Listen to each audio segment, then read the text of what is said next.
Perkenalkan, nama saya Nabila Ahmad Fatimah Firjatullah dengan NIM belakang 040. Nama saya Sevinela Putri, nomor NIM 056. Dilanjut dengan teman saya. Nama saya Ahmad Salim Murad, nomor NIM 060. Perkenalkan, nama saya Muhammad Sudirman dengan NIM belakang 071. Salah satu sektor pertanian yang ada di Kabupaten Jombang, khususnya di Kecamatan Megaluh, Desa Sidomulyo adalah komunitas semangka, yang dimana komunitas tersebut menjadi peluang bagi petani khususnya di daerah tersebut.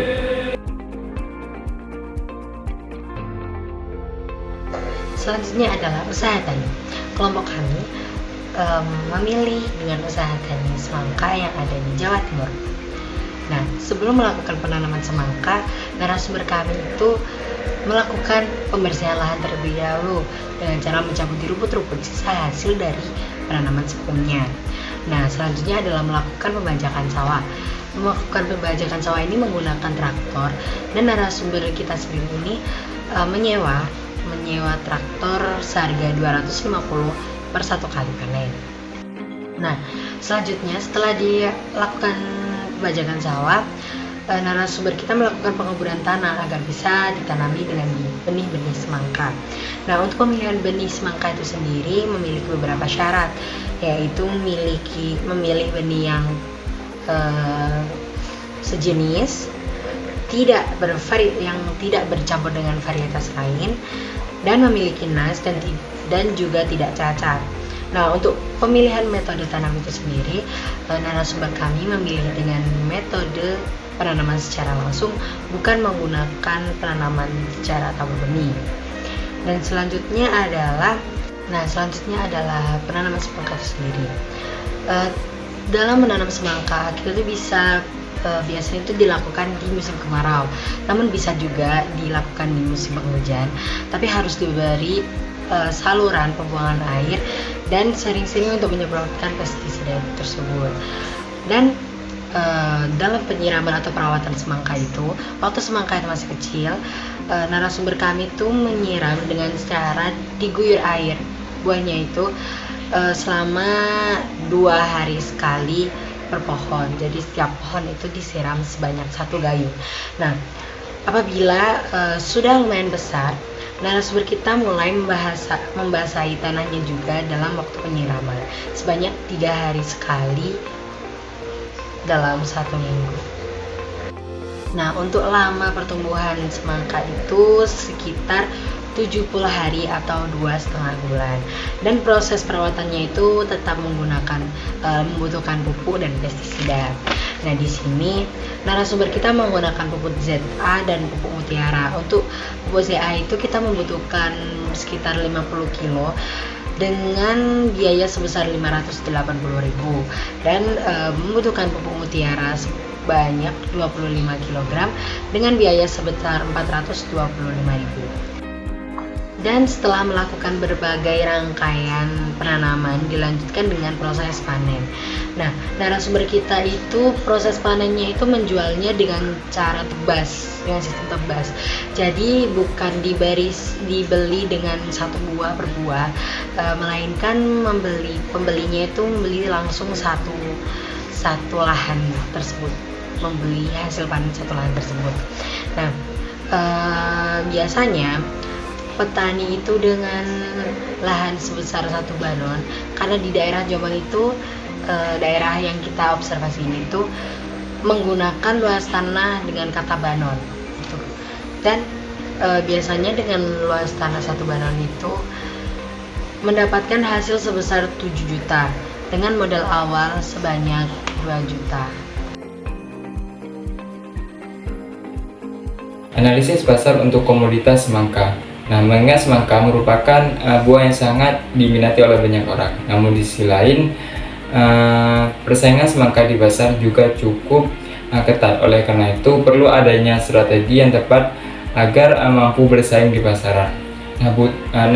Untuk itu butuh inovasi dalam hal kualitas, produk pemasaran yang efektif, serta pengembangan produk turunan dari semangka.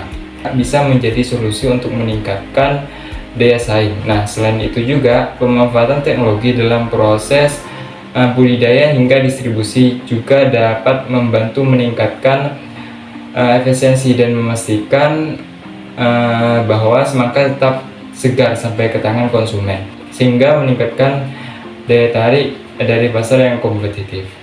Nah, untuk peluang pengembangan dan inovasi di masa depan, di era teknologi yang terus berkembang, kita memiliki kesempatan besar untuk memanfaatkan hal itu. Berbagai platform digital guna menjangkau konsumen dengan lebih luas lagi.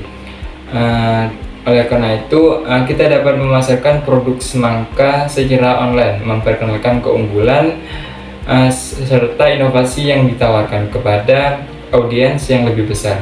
Nah, salah satu strategi yang dapat diambil adalah dengan mempertimbangkan preferensi konsumen dan menciptakan produk turunan dari semangka seperti jus semangka, es krim semangka, dan juga produk olahan dari bahan semangka.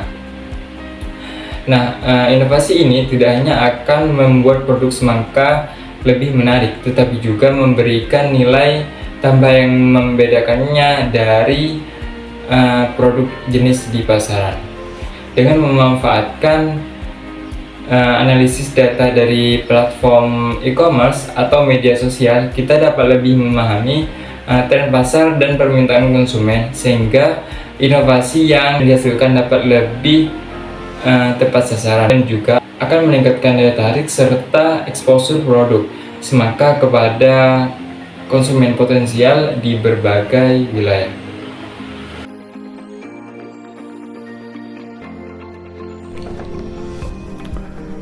Baik, di sini saya akan memaparkan tentang hasil kendala.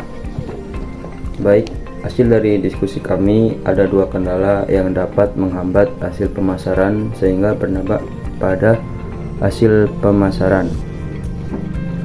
Yaitu ada 2 poin. Poin pertama yaitu kendala yang sering terjadi pada semua petani, antara lain hama dan penyakit.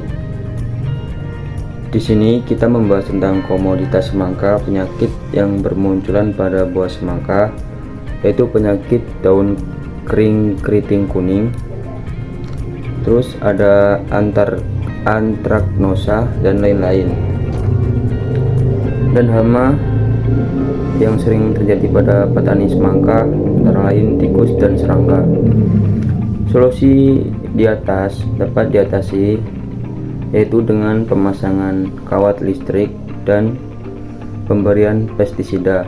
Selain itu, ada juga kendala yang dihadapi oleh petani semangka, yaitu cuaca yang sangat mempengaruhi harapan petani. Terus yang poin kedua ialah kendala pemasaran.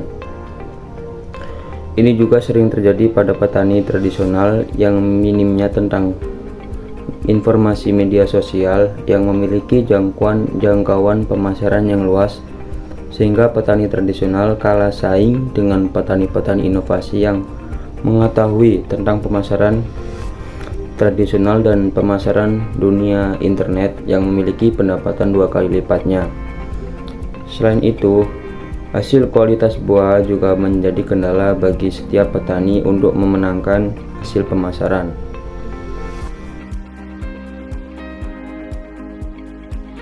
Baik, saya akan menjelaskan kesimpulan dari hasil wawancara petani di daerah Sidomulyo.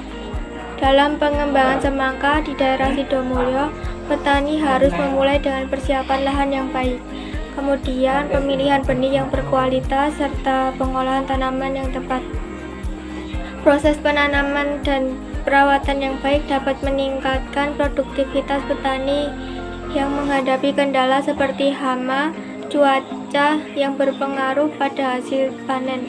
Meskipun permintaan pasar yang cukup tinggi, persaingan yang tepat memerlukan inovasi produk seperti pengolahan semangka yang menjadikan seperti jus, serta strategi pemasarannya yang telah efektif.